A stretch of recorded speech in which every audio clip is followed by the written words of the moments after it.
First speaker is Suzanne Jeffery, who is from the Campaign Against Climate Change, who are also the co-hosts of this meeting. So over to you, Suzanne. Brilliant, thanks very much, Bea, and thanks to UCU Left for working with Campaign Against Climate Change on this meeting and other initiatives as well. And thanks for everyone for joining tonight. I appreciate and send solidarity to you. The circumstances for UCU members, there's an awful lot of work that you're doing, an awful lot of struggle that you're engaged with, and particular solidarity to those comrades and friends who have been on strike in FE colleges fighting over the last 10 days, I believe it is, of strike action, some of the colleges anyway. So absolute solidarity to you and for being here tonight. We do have a busy time as trade unionists, and right at the top of our agenda needs to be the COP26 summit in Glasgow, and our responsibility as trade unionists to mobilise for that summit, and that's what we're here really to talk about today. And as well as that, some of the sort of broader issues that we should be thinking about as trade unionists. So, I mean, starting point has to be like, what is COP26 expected to achieve? What's the goal of COP26? So the goal of COP26 is to ratchet up ambition from the Paris Agreement. The Paris Agreement was kind of like a non-binding agreement. What are called nationally determined contributions. Even if the governments had stayed on track for what they committed to, that puts us on track for a 4-degree warming by the end of the century. And that's not taken into consideration all of those kind of horrifying heat feedbacks that we know. There's COP26, so all of those years of inaction have put us in this absolutely terrifying place, where the whole purpose of the COP process was to stop dangerous human interference in climate systems, and it's utterly failed. I mean, clearly that whole process has been completely ineffective and has not delivered what it aimed to do. I think for us in the UK, we have to be particularly aware that the COP has been hosted by a UK government, by Johnson's government, and both running into and running out of the COP, I think one of the most important jobs and responsibilities we have as trade unionists, and especially those of us within the progressive left of the trade union movement, we've got a really important responsibility, which is Johnson will present himself and the UK government as global climate leaders. That will be the phrase that they've used, and they'll trot out their commitment to reducing emissions. The targets that they've ratcheted up in the last few weeks: 78% reduction in emissions from 1990 levels by 2035. And it'll sound quite impressive, and you can already hear Johnson planning to shift the blame of responsibility to other countries, particularly to those more recently developed countries in other parts of the world with huge populations. This is not to say there isn't a responsibility, but it's not taking account of the historic responsibility of the UK in terms of the existing global climate crisis that we have at this moment in time. And also you have to pull apart these kind of sound bites as ever. 78% reduction in emissions by 2035. This still does not put the UK on track for what it needs to do. The targets need to be much quicker, much more rapid, to take account of our historical responsibility, but also just to tackle the sheer impact that the UK has in terms of its economy, which is not simply territorial, as it were, like what we do here in the UK, but everything that we export, all of those emissions that we export to other parts of the world and offshore to other parts of the world, the goods that are produced in other parts of the world, we don't take exactly, they're not accounted. So that's one thing. The second thing is actually they never stick with the targets, and this government is absolutely has never stuck.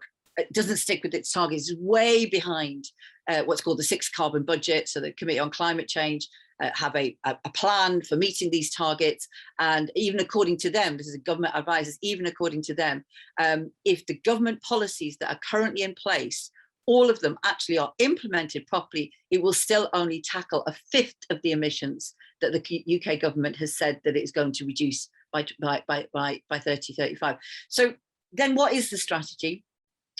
I think 3 more things from me. So what is the strategy from the UK government that we really have to pull apart here as trade unionists, and those of us within the trade union movement expect to put and argue about something, a more transformative change of our society that's needed. What's the plan from Johnson? So the plan from Johnson, or the place we're in at this moment in time, the emissions reductions at this moment in time simply really represent the shift from coal to gas and some renewables that's taken place. And we know that the coal industry was not closed down in order to, for important environmental reasons. The coal industry was shut down in this country as a part of a major attack on the trade union movement. But if you look at every other sector of the economy, so that's where our emissions reductions have come from. But if you look at every other sector of our society and economy, the emissions are not moving. In fact, in many places they are going up. If you look at transport, for example, they're not decreasing. And this is a government committed to a road building program. It's committed to expansion of airports. And actually, even in terms of transitioning the transport system, what Johnson is talking about is like a mass replacement of existing private car ownership with a mass replacement of electric cars. And this just will not do. This will not do. It doesn't tackle the crisis that we have around transport, the lack of public transport that we have in our society, nothing happening over our homes and trying to reduce energy and reduce emissions in those. So a green homes grant that was a complete and utter failure, very much like during the pandemic, shed loads of public money, handed over to private companies, completely incapable of delivering on the goals that they set themselves. So the Green Homes Grant was supposed to start insulating our homes so we reduce energy use, tackle fuel poverty, blah, blah, blah, blah. It's ended up with hardly any homes being insulated in that way. Money handed to the private sector. And now the scheme is being closed down. And on that front, absolutely nothing happening. So but Johnson says coal, cash, cars and trees is his classic sort of 4-word solution to a systemic and an existential crisis for society. So I want to finish up on this. Going into COP, and others will talk about it, Camille and others will talk about the need for the mobilisation.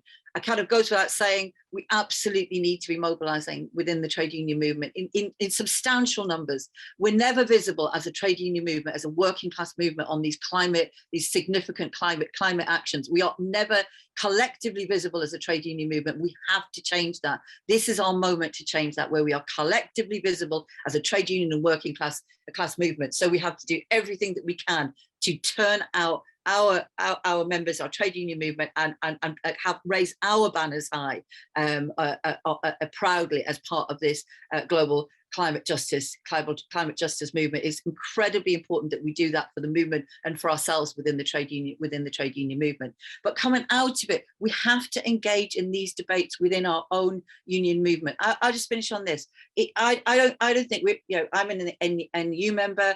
I'm sat here with fellow comrades and friends from the UCU. We're an education union. It's easy for us and it's right for us, after we got to kick up the bum by the school climate strikers, to take seriously the question of education and climate and those kind of issues. But we have to take seriously the broader questions. As a union, we have a responsibility to engage with how do we transition our society? What are the right policies to not only reduce emissions, create jobs, but do it in the framing of climate justice? We must not be exporting our problems, trying to find solutions here which really re-export the problems into other parts of the world. It's we stand in a movement based on internationalism and based on solidarity. Certainly we do within our work, and that's part of what we need to do. We've got some very important debates and some very important actions to take going into COP, but also coming out of COP. So I thank you again for your time and patience